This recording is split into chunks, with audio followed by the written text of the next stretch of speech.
আসসালামু আলাইকুম গাইস, পাহাড়ের মধ্যে এসেই আমরা একটা কাঁঠাল ফেলেছি পাতনা। দেখুন আমরা কিভাবে খাচ্ছি, আপনারা দেখতে থাকুন। আপনারা খাইতে চাইলে আসতে পারে। বন্ধ বন্ধ যেই শক্ত রে বান্ধবে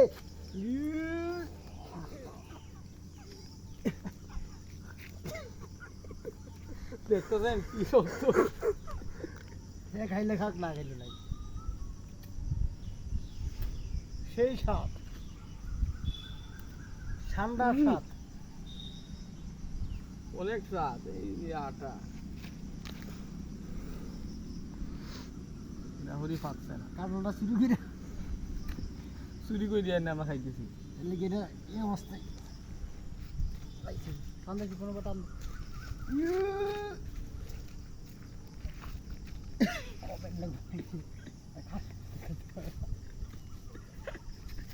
গাইস, এই কাঁঠাল আর খাওয়ার মতো না, তাই ফাটানো যায় না গাইস। অনেক শক্ত। আপনারা খাইলে নিতে পারেন।